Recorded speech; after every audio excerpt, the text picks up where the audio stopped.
तो फिर एक नए कंसेप्ट पे आ रहा हूं मैं।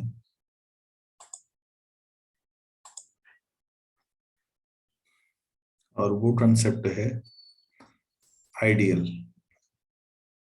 सबसे महत्वपूर्ण कंसेप्ट में से कंसेप्ट मैंने सब ज्यादातर बता दिए, बल्कि क्वेश्चन कम कराए। क्वेश्चंस की प्रैक्टिस फिर करते रहेंगे।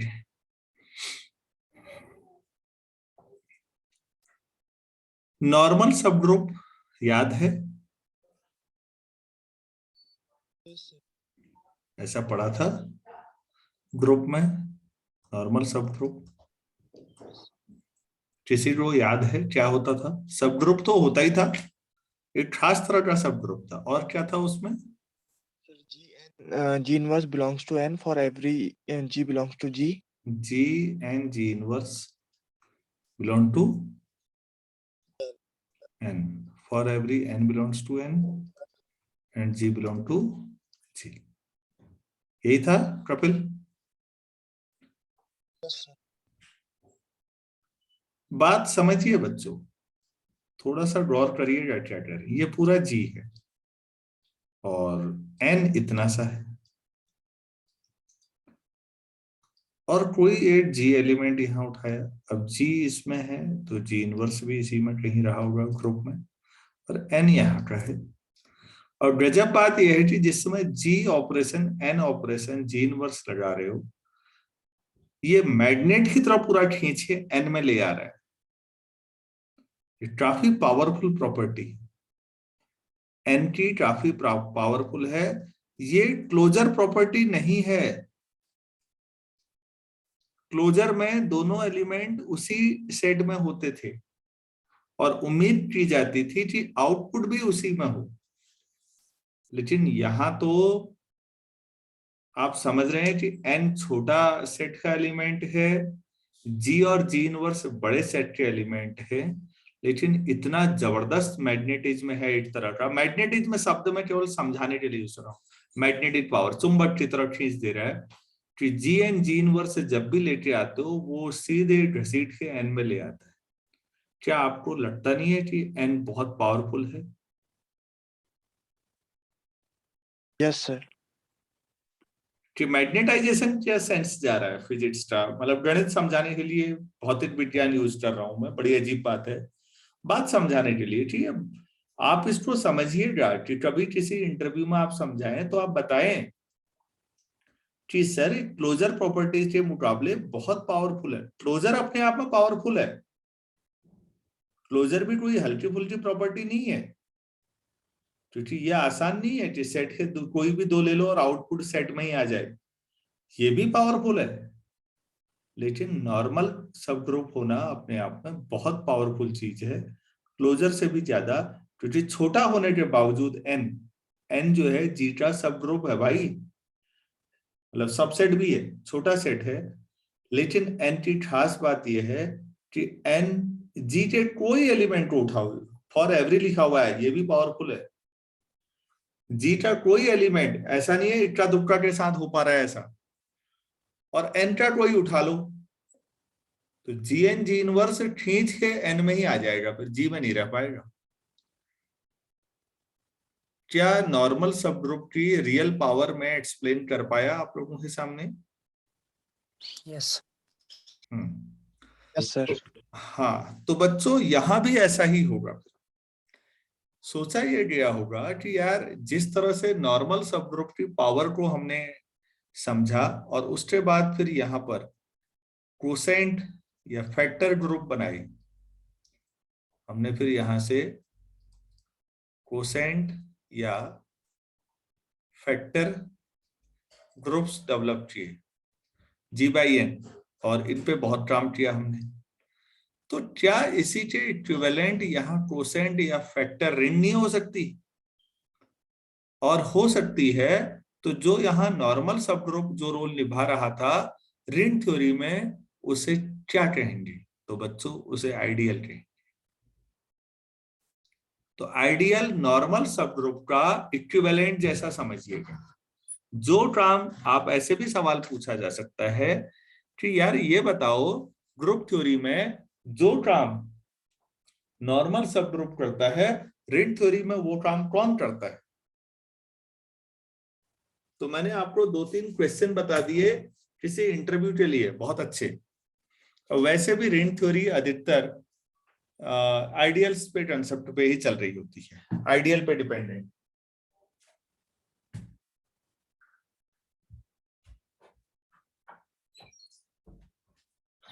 आप लोगों को यहां तक समझने में कोई दिक्कत है तो बोलिएगा प्लीज। किसी को कोई चीज नहीं आई हो?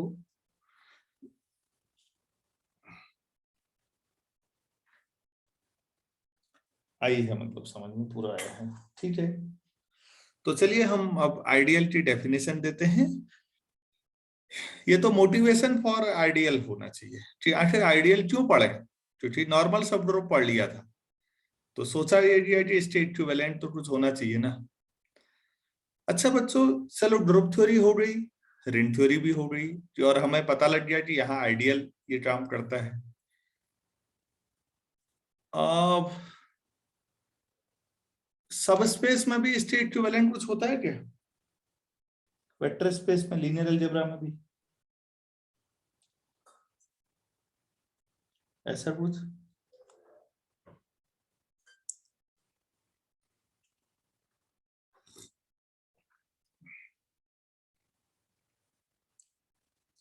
हेलो,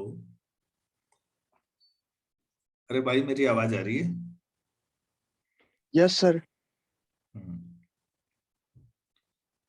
तो आइडियल दो तरह के होते हैं बच्चों। एक लेफ्ट आइडियल, अलग अलग डिफाइन करेंगे हम। एक राइट आइडियल।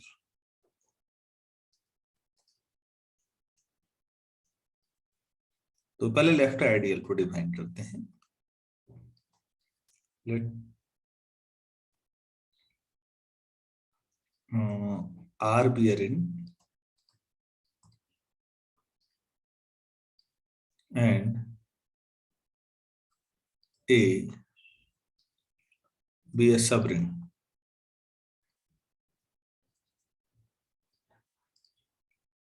ठीक हो गया। A is an left ideal of R if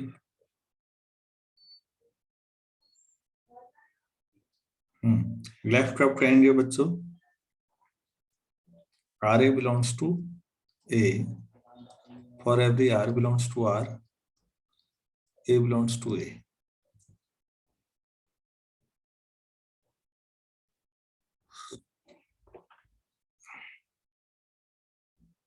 और यहाँ क्या लिखेंगे? सब कुछ वही लिखेंगे। लेफ्ट की जगह क्या आ जाएगा? Right.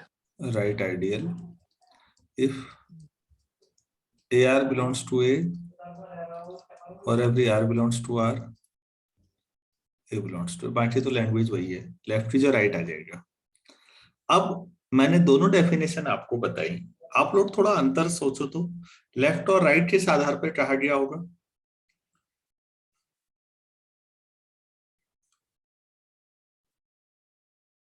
सर जो रिंग का एलिमेंट ठीक है। सर सब रिंग का एलिमेंट के साइड से आ रहा। रिंग का, रिंग बड़ा हुआ या सब रिंग बड़ा हुआ? रिंग बड़ा हुआ। तो जो बड़े का एलिमेंट जिधर गया, जिसकी लाठी उसकी भैंस होती है यार। बड़े सेट का एलिमेंट लेफ्ट साइड है तो लेफ्ट आइडियल, बड़े सेट का एलिमेंट राइट साइड है तो राइट आइडियल। क्लियर हुआ या नहीं? Yes sir.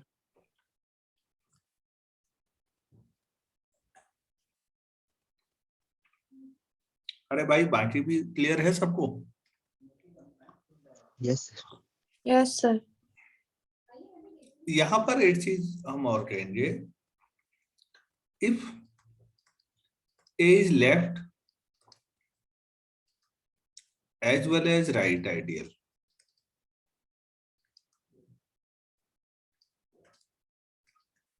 then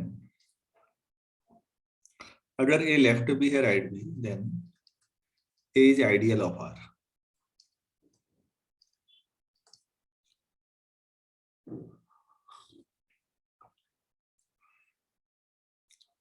आइडियल होने के लिए बच्चों थोड़ा केयरफुल रहिएगा। मैंने ये नहीं कहा कि R A equal to A R होना चाहिए, ऐसा नहीं बोला है मैंने कहीं पर भी। मैंने कहा कि आर ए भी ए में होना चाहिए और ए आर भी ए में होना चाहिए, बस वो दोनों बराबर होने चाहिए, ऐसा कहीं नहीं लिखा है। कभी ऐसा मत बोल दीजिएगा। अगर आप केवल आइडियल शब्द यूज करेंगे तो इसका मतलब वो लेफ्ट आइडियल भी है एंड वो राइट आइडियल भी है, ठीक। तो उसमें ए आर भी है, उसमें आर ए भी है। लेकिन ये कहीं नहीं कहा कि ए आर और आर ए बराबर होने जरूरी है। हो जाए ठीक है, नहीं हो जाए तो भी कोई दिक्कत नहीं, वो सोच ही नहीं रहे हम।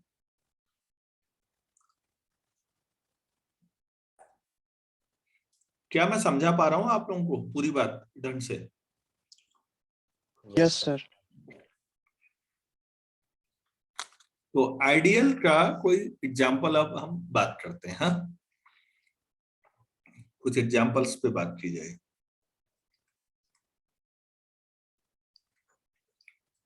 पहला तो ट्रिवियल है। For any ring are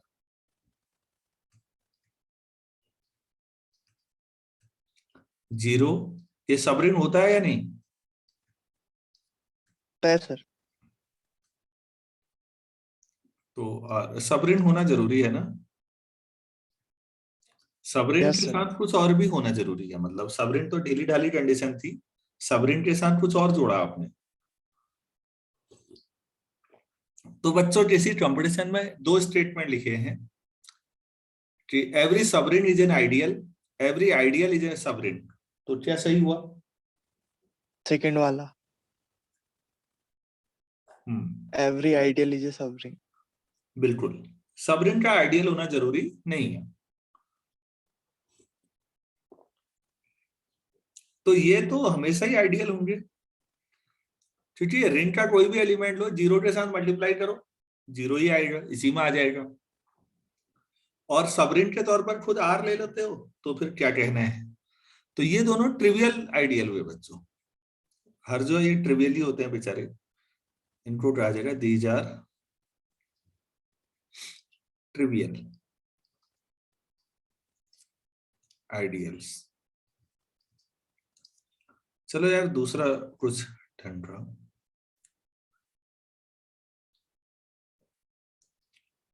for a ring, ये ले लेते हैं एन जेड,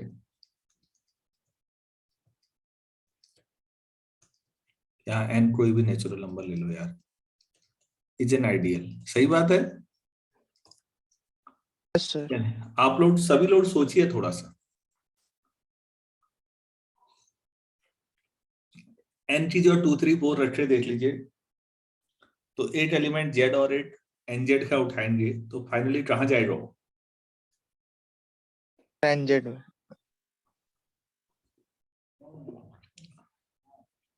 अच्छा सौम्यता, ये आपको क्लियर है? Yes sir. ठीक, और किसी को कोई दिक्कत है, किसी और बच्चे को? योगिता? सर क्लियर है। चलो ठीक है बच्चों, ये बहुत अच्छा एग्जाम्पल दे दिया हमने। ये ऐसा एग्जाम्पल है जिसमें एनजेड सबरिंग भी थी, हर सबरिंग आइडियल है, मतलब इस केस में।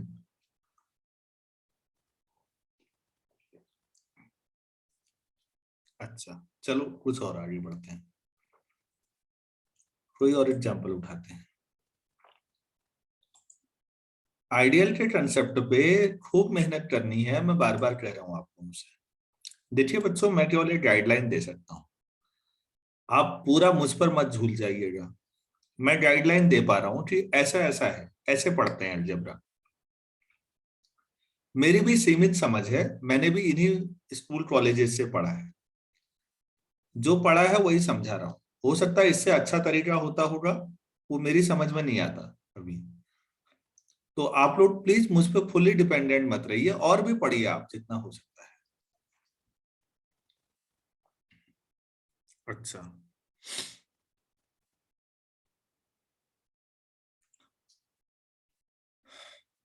एक एग्जाम्पल दे रहा हूं, आर इट्स मेरे ख्याल से रियल लाइन वाला आ रहा है, equal to set of all polynomials. मैं इसको क्वेश्चन के तौर पर आपसे पूछूंगा, polynomials with real coefficients, with real coefficients। दुनिया में जितने भी पॉलिनोमियल हैं वो सब उठा लो, उनके कोफिशिएंट रियल नंबर होने चाहिए। क्या वो रिंग है वैसे? यस सर, क्लोजर सेटिस्फाई करेगी आइडेंटिटी हो ही जाएगी। और सभी एनजी। हाँ ठीक है, वो रिंग है। अच्छा, एक ए ले लेता हूं, ऑल पॉलिनोमियल्स, ये भी सेट ऑफ, उन्हीं में से उठाना है कुछ खास तरह की, सबसेट बनाना है। Set of all polynomials with constant term 0, with constant term 0। अब ऐसे समझो, थोड़ा रफ वर्क हमेशा होना चाहिए।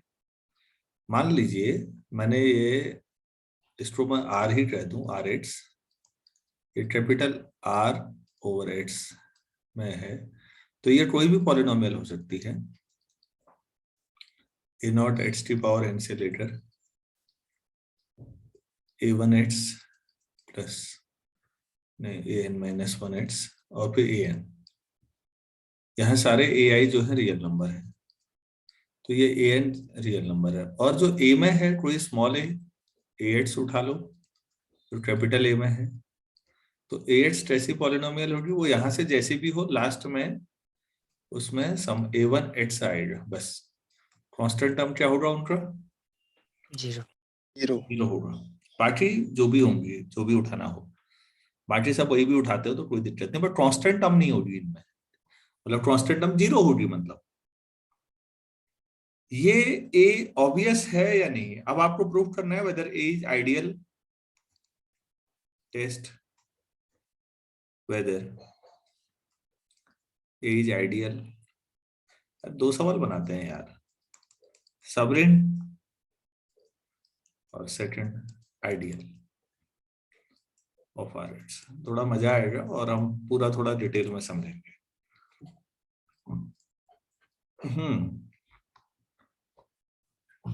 सबरिंग के लिए मैंने टेस्ट बताया था बच्चों को, एलिमेंट कैसे लेने हैं मैंने वो समझाने की कोशिश भी कर दी आपको।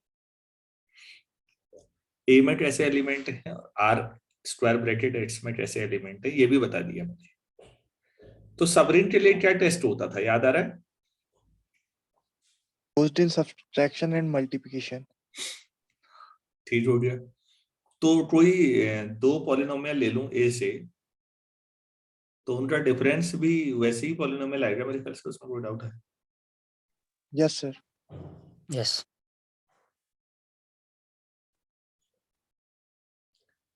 अच्छा,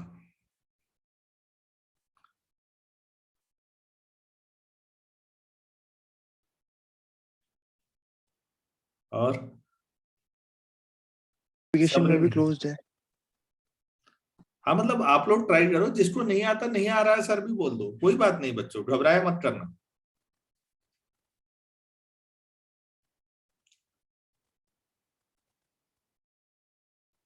आप कभी ऐसा मत सोचना कि यार हमें नहीं आ रहा और लोगों को तो आ रहा है, हम पूछेंगे तो बेइज्जती हो जाएगी, ऐसा नहीं है।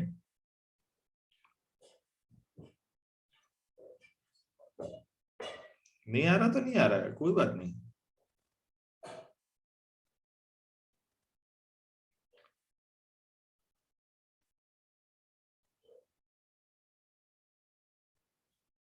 हम्म,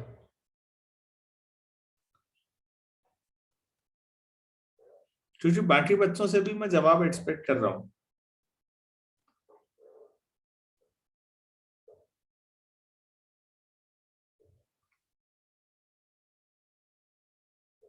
आप ही लोग नहीं देना चाहते तो वो अलग बात है, या नहीं समझ में आ रहा है तो वो बोलिए।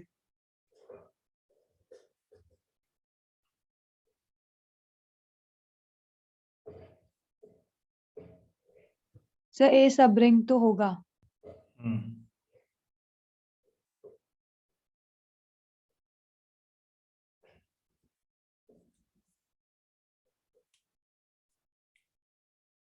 अच्छा,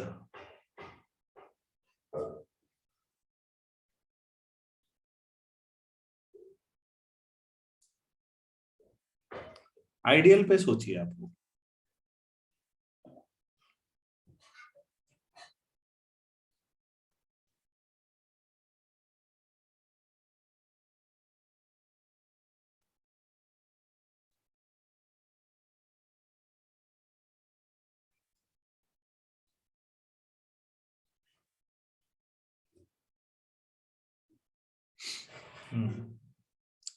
अगर एक कोई एलिमेंट एक पॉलिनोमियल ऐसी है जिसमें कांस्टेंट टर्म नहीं है, और एक कोई ऐसी उठा लो ऊपर आर एक्स जिसमें कांस्टेंट है, मल्टीप्लाई करोगे तो लास्ट में कैसी पॉलिनोमियल आएगी बच्चों?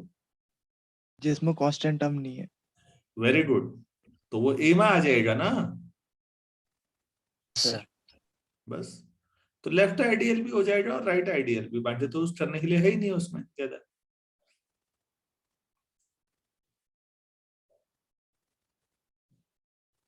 समझ में आया या नहीं आया? एक कांस्टेंट टर्म वाली पॉलिनोमियल को नॉन कांस्टेंट टर्म वाली पॉलिनोमियल से मल्टीप्लाई करके दिखा दीजिए, आप लोग समझ जाएंगे।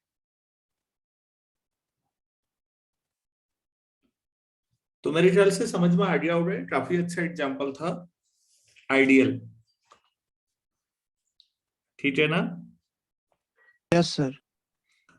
चलिए, आइडियल पे बहुत कुछ है अभी, और उसके बाद आइडियल के बाद कोसेंट रिंग या फैक्टर रिंग पे बात करनी है, तो नेक्स्ट क्लास में करते हैं। अभी इतना करें, कॉलेज भी जाना है। Thank you.